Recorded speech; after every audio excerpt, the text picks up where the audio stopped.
Hello my lovely little weasels, top 5 weapons to get 2023 started off the right way. We have melee, secondary, primary weapons, all of them we have in this list. Most of these weapons are going to be easily, or I guess a little bit, tougher to get for new players, but nothing too hard, nothing too far away from intermediate and low level players. So, without any further delays, let's get— oh wait, just a second, there seems to be a weapon done in the foundry, so let's go and pick that up first. Do you like Japanese mythology and art? Do you also like wearing clothes in your free time and in public? Well, Project Orochi is gonna hook you up. They are a streetwear clothing brand that is inspired by Japanese mythology and art. They have many cool designs for t-shirts, hoodies, crew necks. Some of my favorites are gonna be the Kirin hoodie with a cute doggo on it with a cute hat, the Azura t-shirt with a dragon on it, who doesn't like freaking dragons, and this fisherman t-shirt. He do be fishing. Is he going to fall into the water? Is he not? Well, you're gonna have to buy the t-shirt to actually find out. And last but certainly not least, my favorite hoodie, which is of course the Koi hoodie. 2 fishies on 1 pink hoodie, the best possible thing you can get. They also have video game inspired designs like Jin Sakai from Ghosts of Tsushima, this Wraith hoodie from Apex Legends, this Cyber Orochi hoodie inspired by Orochi from For Honor. They have many more designs from games such as Dark Souls, For Honor, and even more games. If you would like to order any of these cool designs, you can go down the description below, use the link, and use the code GameWeasel, all in capital letters,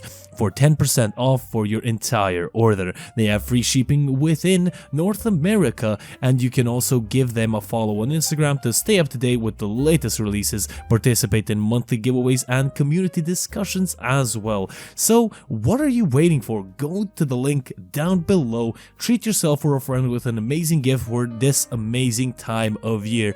And now back to the video. Also, Orochi, thank you so much for sponsoring today's video. Now, back to the actual video. Of course, thanks so much for Project Orochi for sponsoring today's video, and now, first of all, let's get some disclaimers out of the way.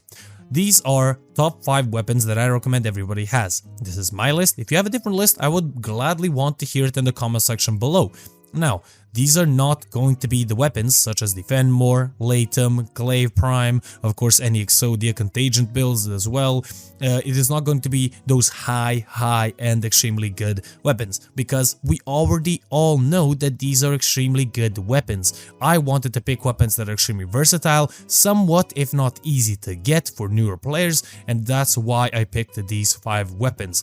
That's why I didn't pick those, because of course we already know they're extremely good and they're really cool, but these weapons that I'm going to have in the list are sort of, I guess, you know, situation based and really good all around, just to have, as any player should have. So, without that out of the way, let's get to number 5. Now, at number 5, we have one of the, I think, my most used weapons, and I think everybody else's. It is, of course, the Ignis Wraith. The Ignis Wraith is an extremely good AoE destroying enemies weapon. Yes, it's extremely easy to just aim around everywhere and kill everything. This weapon can be used in Steel Path. I personally don't use it a lot because it's bad against Acolytes and also bad against Archons. If you don't know what Archons are, don't want to spoil it for you, so I'm not gonna say it. But for cannon fodder enemies that are like trash units, it is extremely good. I use it basically anywhere I need to go and I cannot be bothered to aim. This is the weapon that I pick. The build that I'm using is on the screen right now. You might not like it, you might like it, it all depends on you. This is my build, I don't really care, I like this build and I love using it. Of course, you can change anything out that you don't like, because this is Warframe, we have many different mods to use. So, the Ignis Wraith, extremely good for crowd controlling those pesky trash units, but I would definitely bring something else for those tougher enemies. Now, moving on to number 4. And number 3. Now you might be asking, what the hell is he on about? Well, we have a sort of a dual combo here. We have a weapon that everybody should have, and that is of course the Kuva Nukor. Now, Also, I have to mention, the epithet is extremely good in these situations as well.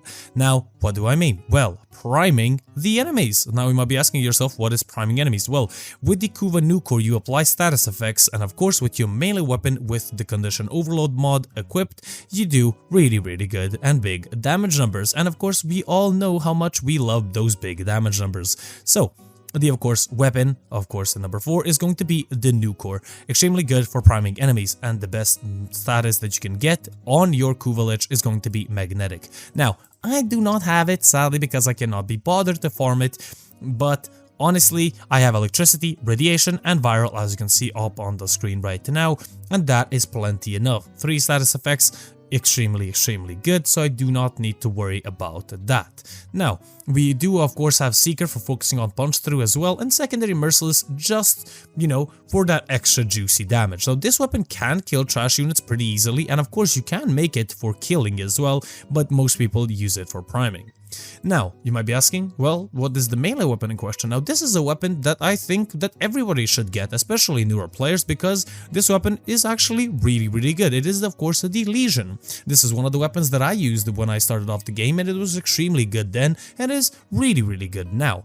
Now, the build of the Legion is on the screen right now, and as you can see, plain and simple, we do have Quickening, we of course have Gladiator Might and Vice. Now, you might be asking, why the hell do you have Quickening, Gladiator Might, and Gladiator Vice? Well, Quickening because of the extra combo chance, and of course Gladiator Vice for the attack speed, and also Gladiator Might for the extra damage, critical damage to be exact. Honestly, Gladiator Vice could be definitely changed out for something else. I like using these two, I guess, in succession or use combination, as well as Quickening because of the combo chance. Now, if you want like a fully detailed sort of build on the Legion and everything and how to make it red crit, do insane amounts of damage, honestly, my best recommendation and the person who actually reminded me of this amazing weapon is Grind Hard Squad. So you can definitely check out his channel. He made a video a couple days ago.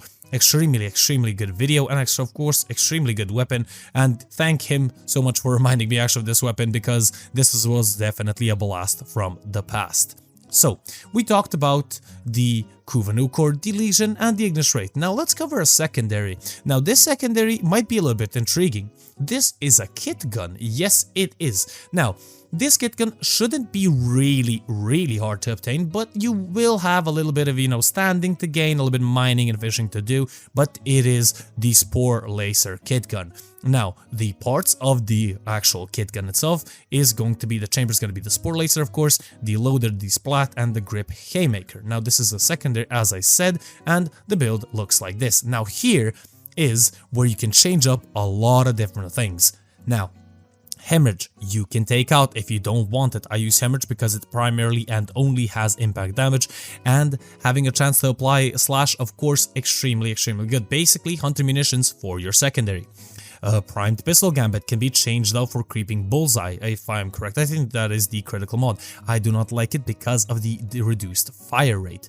Of course, Pack's Charge I wouldn't change in my honest opinion. Secondary Merciless can be changed out for 2 things. Cascadia Flare, yes, Cascadia Flare, and secondary Deadhead. So this build can be very versatile, but this weapon, if you can get it as an intermediate player and sort of like mid-tier player, is honestly extremely good at controlling the crowd, and also extremely good at killing acolytes. I was actually surprised by how good this weapon is at killing acolytes. So either one of the builds and/or arcanes that you choose are going to be extremely good.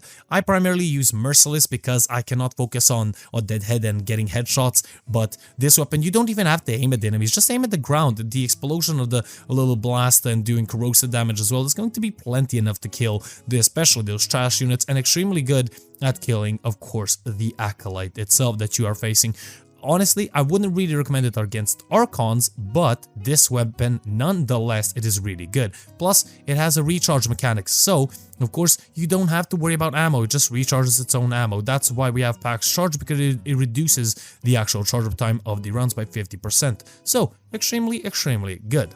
And now, we have covered, I guess we could say, the side weapons, even though they're not. And now let's go to primaries, and of course our first spot is going to be filled up with a weapon that you get by completing a quest. So, not gonna say which one, not gonna spoil it, you can search it up if you want to.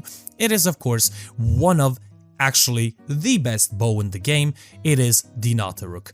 I had to put this here because the Nataruk is really easy to get. Just complete the quest honestly and just get it. It's not the hardest thing to mod for as well. As you can see, this is what my build looks up on screen.